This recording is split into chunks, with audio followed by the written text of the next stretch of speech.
Jurassic World Evolution 2 by Frontier is one of those games that I've been looking forward to playing immensely since the first trailer dropped, even though I came into the game with some big hesitations. The first Jurassic World was stunning from a visual standpoint, yet it did have some extremely frustrating issues that sucked most of the fun right out of the game, namely focused on terrain constraints and a lack of depth in management. Hello everybody, this is Havoc, and in this full review of Jurassic World Evolution 2, I'll be looking at nearly every aspect of the game to help you decide if this next game in the Jurassic World Evolution franchise is worth your $60 for both returning players and new alike. In a new step for these types of videos on the channel, I'm going to lay out a very snapshot overview of the entire review here in the intro, so you can get a quick, comprehensive idea of what you're about to watch.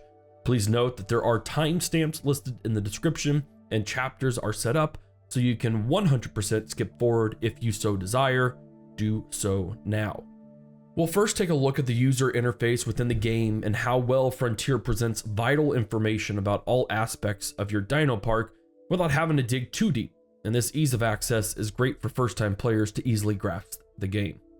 Next, we'll look at the new mechanics at hand that bring about some relief from the first game, such as some great new management depth, huge maps, and better terrain collision, which allows the player to really have some solid fun without the frustrations of the first game.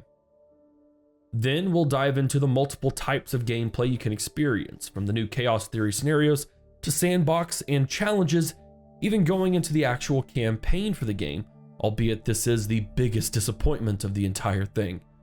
And despite the overall appeal of the game so far, there are still some big improvements that could be made to make this game truly great. Simple things like pedestrian bridges, an open collision system like in Planet Zoo or Planet Coaster, and other quality of life features. And finally, my opinion on whether or not this is worth your $60. How I think this is a very solid buy for your buck, even with the issues that I mentioned along the way. By the end of this video, you should have a very solid idea about the game, understanding the basics of everything you get. If you do end up wanting to purchase the game and appreciate this review, I encourage you to use my Nexus Game Store link in the description, as it will support this channel and be greatly appreciated by yours truly. With all that out in the open, let's dive into my full review of Jurassic World Evolution 2. The user interface for any game is a crucial aspect in how well received any game is. And as I always mention in these reviews, this is especially true for strategic management games. The functionality of your user interface and user experience also determines how easy it is for new and old players alike. Every company wants to encourage a new player base, while also satiating the players already part of the community, and access to information and comprehension of said information needs to be concise up front, with the option to dig deeper if someone wants to read a wall of text. From this perspective, Jurassic World Evolution shines even better than it does in the first game. The UI is not drastically different, but it is cleaner in about every area of the game.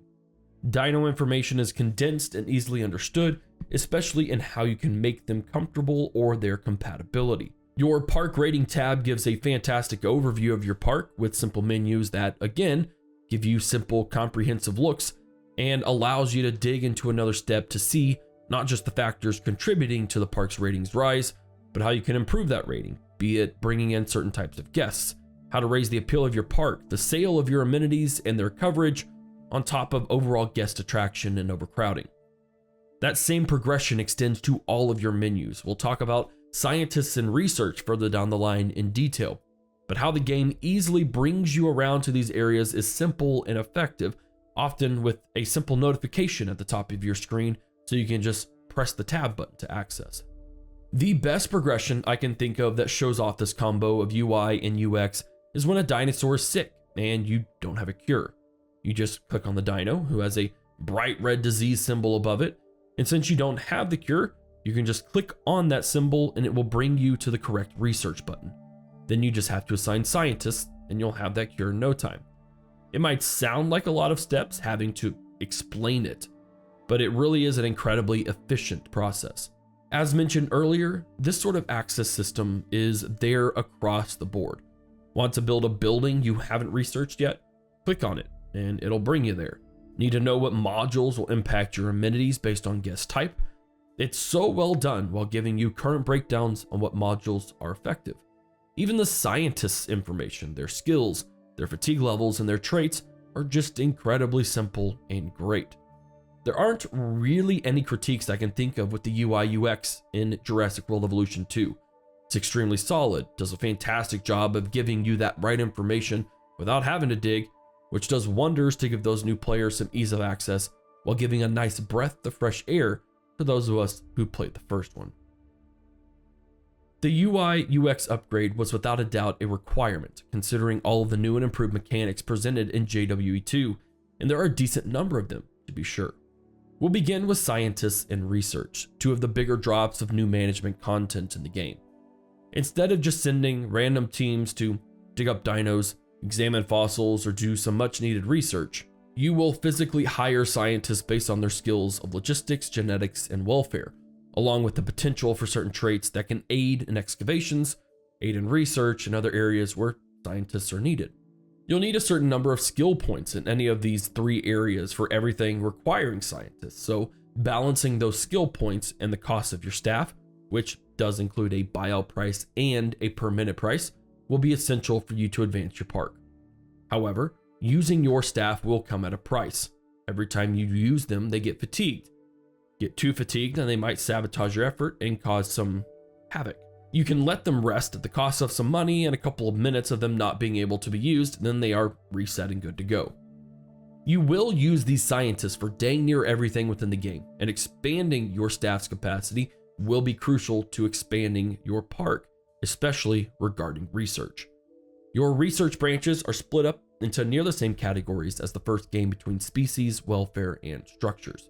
However, now they have a range of prerequisites to unlock. You'll need a certain number of guests to unlock the ability to research larger amenities, for instance, or diseases will require you to isolate all dinosaurs with that disease before you can acquire the vaccine for it. Unlocking new dinosaur dig sites are no different. There are several categories for dinosaurs, 6 to be exact, divided up by species groupings such as large herbivores, carnivores, marine, and flying reptiles. Some require a certain park rating, others require a certain number of that dinosaur type. Say you need 3 carnivores to unlock the next tier of large carnivores. Again, that's just to be able to pay and unlock the dig site, not counting sending scientists to that site, then extracting it. And yet, even though there are these steps and requirements, it still doesn't feel tedious or meddlesome. It's a very natural progression across all areas of research that allows you to focus on the type of park you want to build. Scientists are a great new level of management within the game. Knowing how and when to use the right scientists didn't seem too tedious a task, and it caused me to prioritize certain aspects of my park depending on what I needed the most at the time. If there's one area of critique here, it'd be that microing their fatigue levels did get a bit annoying. I would have honestly rather just had the scientists auto rest instead, or at least have a toggle button that will enable an auto rest. I never chose to put my scientists past their breaking point. I'm really not sure what kind of situation that would call for, so it seemed rather unnecessary to have to manage that aspect of my staff, especially when I'm juggling 8 to 10 scientists at the same time. The next big improvement revolves around dinos, their welfare, and some automated systems that come along with it. The dinosaurs themselves are a bit more complex than they were in the first game. To start, when incubating a dinosaur in a hatchery, it's no longer one single dinosaur, but the possibility of having multiple eggs in a single batch. While I'm unsure what exactly triggers that, there does seem to be a correlation of more eggs with smaller dinos, although I cannot whatsoever confirm that's the only factor. It's possible to have 8 Struthiomimus eggs, for instance, in a single batch, or even a couple of Apatosauruses ready to be incubated. And regardless, it's a huge step forward to viably create a big park quickly, the opposite of which is one of the droll, boring aspects of the first game for me. The interesting part of this new system is that dinosaurs now have a chance to gain traits, positive or negative. You can modify the genome of dinosaurs to take away or enhance these traits based on the research you've chosen to enact. You are limited in how many modifications you can make on a creature though, so it might not be possible to erase all of the bad traits to create just a good dinosaur. That being said, fulfilling the genome of any dinosaur will increase the chances of positive traits, so it's very much worth investing in the full genomes whenever possible. You can also alter the skins and the patterns of certain dinosaurs, most of which are unlocked through your time playing challenges, chaos theory scenarios, and other unlockable features in the game.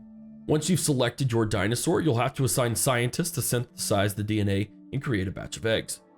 On completion, you'll be able to select which eggs you want to keep, having to balance some dinosaurs with negative traits when necessary. This is also a larger expense the player has to consider, as you aren't paying just for one overall price, you're paying to synthesize, then a price per egg, so it's wise to be cautious about how many dinosaurs you choose to invest in. Now, much like the first game, you have the chance of incubation to fail, although in my 40 hours of playing, I've yet to fail an incubation once, so I wonder if that's a possibility when your scientists get too fatigued. Again, something I purposefully never tried to let happen. Definitely not complaining about it though. Regardless, on a successful incubation, your dinosaurs can then be released en masse, which looks really cool by the way, or can be airlifted to any spot on your map. The airlift feature is one of the better parts of these new updates, as it means you can have hatcheries remote from enclosures, adding to some nice aesthetic appeal to said enclosures, or just allowing your hatcheries to produce dinos in spots where you have more space for that building alone. Going back to the dinosaurs themselves, I was impressed by the vast number of them available to us on launch. By the end of the first game, I'll admit I had to look this number up, there was a total of 67 for you to choose from. I never got to all the expansions in that one either, so any flying reptiles or hybrid dinos were something I didn't get to see. However, with Jurassic World Evolution 2, there are 84 right at launch, 79 for the base game and 5 with the deluxe version. And while most, if not all, of the original dinosaurs are in the second, the addition of several flying reptiles and highly anticipated marine reptiles are awesome to see once you've created your aviaries or lagoons. And yes, you can have a mosasaurus, and yes, you can feed it great white sharks. It's the new branches of dinosaurs that also adds a huge variety in your parks, although they cost astronomically more than they did for your just land-based dinosaurs. I was pretty surprised that you basically needed to invest millions of dollars just to gain access to their enclosures, and then to research, dig, and extract them. They really want you to have your park nailed down and income to be flowing before you add those. It makes it doubly difficult to establish a thriving air or water dino theme due to the way that additional aviaries and lagoons operate. Adding multiple of these buildings together is very restrictive. It requires a massive amount of space, something that I think can be either modded or worked on in future updates. It shouldn't be so troublesome to have a good-sized enclosure for these beasts, and it kills their appeal a little bit for me and my desire to have them in a park. Moving along, there are also new behavioral and interactive features to the dinosaurs that were not greatly implemented into the first game. Seeing similar dinosaurs stay in their herds across their enclosures, new fighting mechanics, and how their new traits affect all of those behaviors adds a great level of realism to the park you're creating. It allowed for large carnivores to completely ignore my ranger stations in some parks, while in others they seemed to seek them out over aggressively. The traits affected how often my dinos were sick, causing some major headaches in park management, but yet it was my fault for choosing eggs with those traits, so I guess I can't truly complain. In these new interactions, research, genomes, the environment, they all played a huge part in how your dinosaurs reacted and behaved. And while it's sometimes hard to appreciate that when you understand how it affects these dinos, you see the brilliance in the addition. Going back to the first section of this video, the breakdown of your dinosaur's welfare system has been both expanded and simplified, especially now that those needs are based around territory. Dinosaurs will meander around your enclosures and find the things they need for max comfort and establish a territory based on those needs, which always revolve around foliage, water, space, and food. While multiple dinosaurs can share a territory space, you definitely might have to juggle the various flora to satiate multiple types of animals inside your enclosure, something that isn't quite always achievable without a huge area of land. It's also important to remember that some dinosaurs are compatible inside the same space, while others are not, which is, conveniently, in a tab of its own when a dinosaur is selected. The best part about this new territory system is that herbivores no longer need feeders and will use the flora you plop down to make them happy as their food source. No more weird giant poles of leaves that your rangers have to restock. Carnivores will of course still need their live feeders, fresh meat or fish traps as in the first game, which will need to be managed by your rangers. On that note though, this is part of a new automated function as your dinosaurs will regularly need scanned to ensure that their comfort levels are being maintained and that their health is in order. This and restocking meat feeders are the auto tasks that rangers will fulfill as long as they are assigned to a ranger's post, and they will periodically do these tasks as needed on a regular schedule. Assigning a helicopter to the same ranger station will see the ACU team, which is now combined with the rangers instead of a separate building, tranquilizing any dinosaurs that threaten your ground rangers. You can still 100% send both on specific tasks and manually drive them as in the first game, but this simple automated task removes so much of the micro centered around keeping dinosaurs fed and happy, something I'm very thankful Frontier implemented for this second title. Two of the last game-changing management systems I'll mention are guest types and their effects on modular buildings. JWE2 features 4 types of guests: general, adventure, nature, and luxury. Each of these types of guests requires different concepts of your park to become present to come and visit. These requirements are listed in your park ratings tab and will allow you to decide how you want to progress your park, which is truly up to you and your build style. If I want nature guests, I need to focus on dinosaur comfort, viewing platforms, and an innovation center. Luxury guests want dino variety, hotels, and gyrospheres, so on and so forth. There doesn't seem to be any sort of penalty for choosing any type of guest over the other. However, the percentages of each type do have an effect on how profitable your amenities and attractions are based on what modules you choose to install. Each amenity type, food, drink, and shopping, now has modules that allow you to configure the interior of your shops, catering to the percentages of your guests by product type and things like fish tanks, dinosaur displays, or selfie spots and ice cream machines. The number of slots depends on the size of your amenity building, with larger ones having more slots. There is a trade-off though.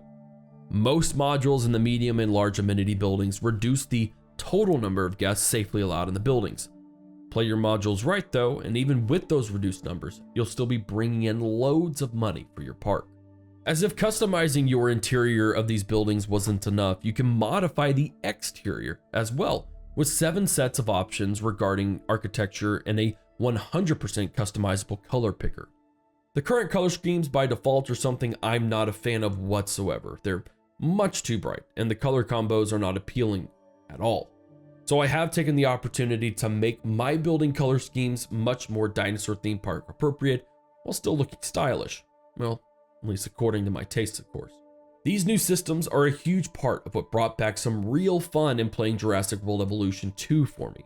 Knowing that I was in control of what guests I wanted in my park was great, but then to be able to 100% cater and maximize my profits around those types of guests and then go and customize the buildings how I wanted them to be was just fantastic. My only wish and or hope is that the customizable functionality extends to all buildings, or at least all buildings centered around your guests. Let me have multiple options for my hotels, my shelters, heck even my bathrooms. Let me have color schemes for each viewing gallery to make a running theme throughout my park. It's great what we have, but you've dabbled a small carrot in front of me when I know there's more that could have been done, probably should be done, to make my experience even better. To wrap up the new and improved section of this review, I want to speak some praise into a couple of environmental aspects of the game, beginning with the new options available to us in the actual environmental tab. Not just as sources of comfort and food for the dinos, but to enhance the appeal of the parks that we create. It adds a great deal of diversity in how we pretty up pathways, open spaces, and all the things in between. It's not perfect, as the tool doesn't favor small spaces regarding any sort of vertical flora, only pushing in low ground foliage. It certainly doesn't allow individual placement of said flora, but it's certainly a step forward to make it a more appealing park. The same could be said for rock placement. It's great that we can now have random placement for different angles, but could certainly be much better, something I'll address later in the review. I don't think I could truly appreciate the tools given to us if it weren't for the great variations of new maps in the game. While I understand the limitation for the first game to a degree, it was the extremely tight maps and wild terrain heights that took away a huge chunk of the fun for me. The sprawling maps of the various other countries in line with the franchise's story here were fantastic for creating a more relaxed park building experience for me. In my time playing, I rarely if ever fretted over squeezing together all of my buildings because I had to utilize every square foot of space. Even on the tighter maps, I still had room to breathe a little bit. I could afford not to have every single building right up to the previous one, even if I wanted to. Enclosures could be spaced apart to appreciate the different dino types. There's actually room to make some pretty cool parks, as I've seen lots of other content creators design. It was just so relieving to see these new big maps. And I think it appeals significantly to new players who perhaps saw some frustrations with the first one. Could they be bigger? Sure. Should they be bigger? Yeah, absolutely, I think so. I still enjoyed what was given to us though, and I hope that they expand it in the future. One final aspect of the game that I think needs mentioning that doesn't fit neatly inside any of the others categories is a speed up button.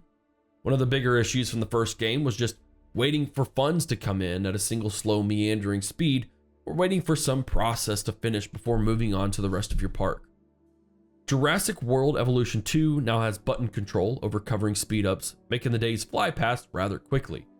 Having the ability to speed up while a helicopter comes down and picks up a dinosaur is a great move, and a fantastic way to get through some of the more boring and monotonous aspects of the game, even if it came at the cost of some lost control over my park when things got out of hand. Then again, what's a little chaos to get past the slow parts and into the real meaty part of building your park? All of these new and improved things really went a ways to make my park building fun and enjoyable again, as I've mentioned a few times already. The frustrations were few and far between with what was in the game, and while at times building still felt limited, I'll address that in a bit, it's still much better than what we received in the first game overall, and I am pleased with it. With the context of that rather beefy segment of the game, let's take a look into the various game modes presented to us, and how that affects the overall experience of Jurassic World Evolution 2. In JWE2, there are 4 different game types: Campaign, Challenge, Chaos Theory, and Sandbox. Each presents a unique approach to creating parks, and each brought some very different experiences for me. We'll start with Chaos Theory, as it's the most drastic step away from traditional park building, in a way.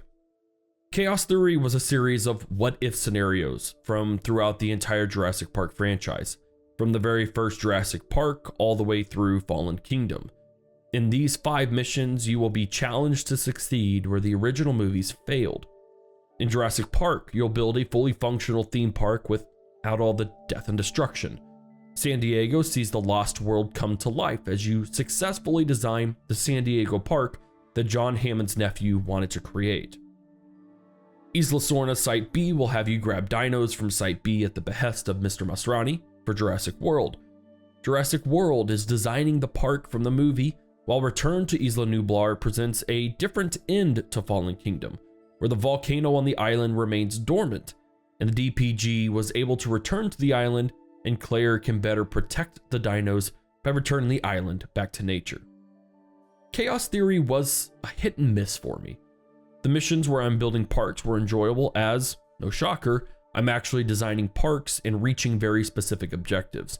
The missions where little to no park building took place were pretty monotonous and were more heavily focused on taking the wheel on the Ranger or the helicopter vehicles, something I just didn't enjoy. However, if that's your dig, then those missions will indeed be quite fun for you. This series of missions also wasn't quite what I expected, and while calling them Chaos Theory for sure aligns with the franchise and Ian Malcolm's ideology, I expected some more chaos to be involved. They were fun, don't get me wrong, but they are really just more alternate timelines than anything that gives you a real sense of chaos. Next are the challenge modes, my favorite part of the game. In this mode, you'll build parks in various countries, each with its topographical limitations as well as different restrictions. For instance, Germany does not allow you to modify any dinosaur's genome. Southwest USA puts a heavy emphasis on carnivores. England has a failed park and roaming dinosaurs you have to contend with, although that does give you a head start to get things up and running. The goal is to create a 5-star park within a certain time limit, which varies depending on your difficulty. The higher the difficulty, the less money you start with, and the harsher the other conditions are, like dinosaur health and comfort or guest requirements. That is countered with a longer time to achieve the 5-star rating for your parks. The reward for accomplishing these challenges are new skin types for various dinosaurs, and the only way to unlock new maps is to get at least a 3-star on the previous map. Both of these approaches are fairly big negatives from a simple content accessibility point. I strongly do not like locking content behind quote-unquote accomplishments, especially when those accomplishments are locked behind either A, maps that someone doesn't want to build on, or B, entire game modes people don't want to play. From a game dev business perspective, it makes sense. Frontier wants you to play every mode as they invested time and money into making it. Yet I still frown on the practice of forcing players to progress along certain lines just to unlock some dino skins. That aside, I've unlocked all but the last 2 maps so far just out of a pure desire to play, and I have to say that I enjoy this mode the most. The different restrictions change up your playstyle more than I anticipated, going back to the type of guests that you'll attract based on what types of dinosaurs you have. The map variations are fantastic, and the scenery across the board has been great. Again, one of the best pieces over the first game. I never felt slighted over the different requirements, and while I've only ever beat these maps on medium difficulty, it will go a ways towards replayability when I go back and try the challenges on higher difficulties. Sandbox mode is very straightforward. All of the maps are available in this mode, with unlimited money and all buildings unlocked, including the old Jurassic Park ones and the Jurassic World ones, so 2 variations there. As the player, you can set any restrictions you want for your own challenge mode, essentially, but outside of that, it's completely up to you on how you want to design your park. I've dabbled in sandbox mode the least, and the main reason is that while I'm creative in many regards, I'd like to think, having 100% autonomy with no restrictions, no goals, I struggle in how to design my parks. For all those channels and players out there that thrive on the lack of these restrictions, I give you a lot of praise, but it is definitely not my forte. That in no way means that this mode is bad or lacking, but I mention this for context and why I don't have a lot to say on this particular game mode. The last mode is Campaign, and it's both the shortest and honestly the most disappointing game mode in the base game. The campaign in Jurassic World Evolution 2 follows the end of Fallen Kingdom, where Mr. Finch fortunately makes a return and now runs the Department of Fish and Wildlife, accompanied by Claire and Owen as they track down, document, and enclose the escaped dinosaurs from the end of the film. The 5 missions will bring you to the various parts of the United States as you figure out how to manage the different dinosaurs in these different environments. As I just stated, the campaign was the most disappointing of these modes. I was able to complete all 5 missions in less than 1.5 hours, with all 5 missions basically entailing the exact same goals: track down, document, and enclose the dinosaurs. I see the campaign as accomplishing 2 overall ideas. 1, sets up future campaign DLC. There is something sinister ultimately going on during these missions, and to act as a basic tutorial for starting up your parks. I hope that the first is true, for advancing the campaign beyond these simple tasks would be great. And they left the plot line in a mildish cliffhanger, so they better deliver on the storyline and how things progress. But ultimately, this was such a lackluster campaign, despite the gorgeous landscapes and the maps, that it was almost not doing and isn't any kind of challenge whatsoever. And yet, all modes being so different does add to replayability.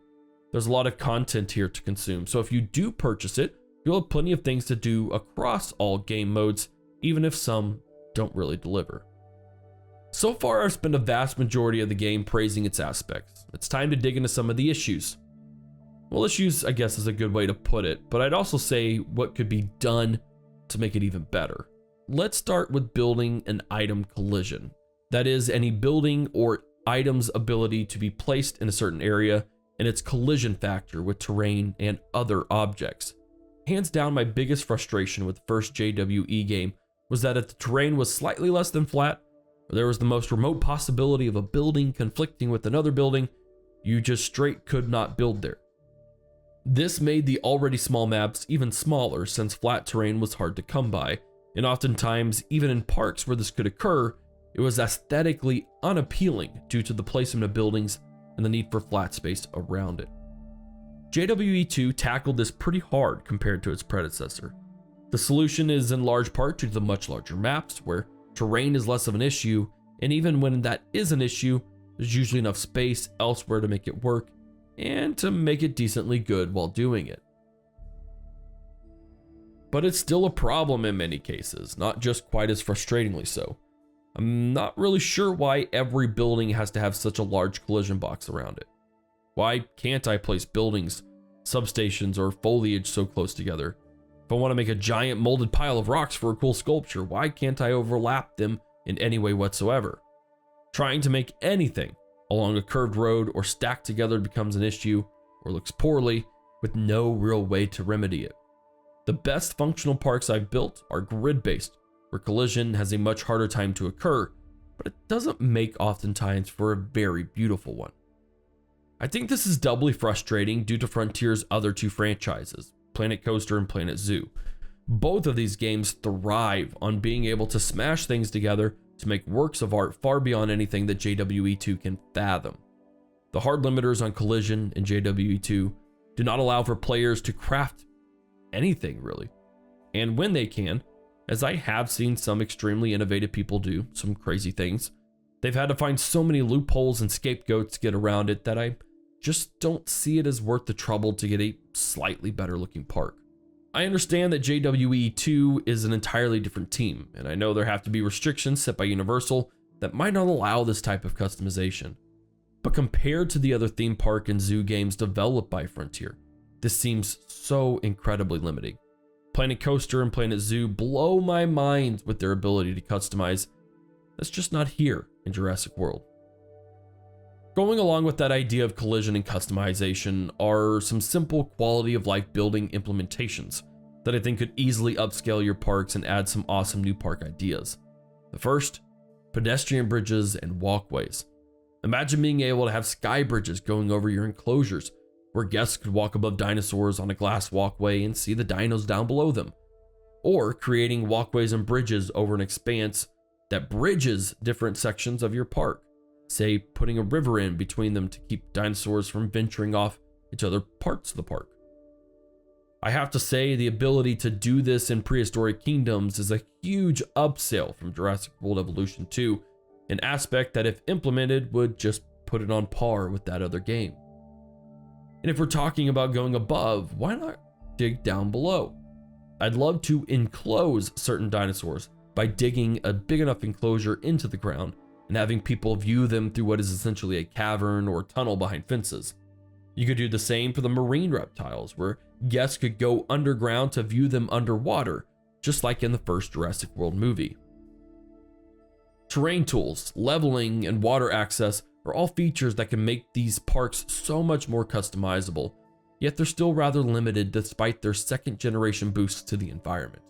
Also, these large dinosaurs weren't all that existed 65 million years ago either, and many breakthrough discoveries about dinos are found in these little guys, so I'd really love to see a building or maybe some sort of small outdoor enclosure that features those small dinosaurs outside of just the compy. Moving into a more broad stroke look of the game, there are other things of that similar nature that I feel like JWE2 just misses the mark on. What it ends up doing is leaving the game feeling too similar to its predecessor, which can easily be taken on the negative side. There's innovation in so many areas, yet in others it seems like they weren't hit on one bit. Several reviews on Steam mention this already, and while I do think their wording was probably a bit dramatic and overly critical, it does bring to light that a good deal of the negative response is centered around the fact that the game does in fact seem like they added some new things to the old game, repackaged it, and shipped it off for $60. Now, I believe in this video I pointed out the fact that that's not really true at all, but I can align with the idea that the game doesn't push the boundaries of what a dinosaur theme park could really have in terms of potential, and that's just not quite innovative enough for the areas that needed it.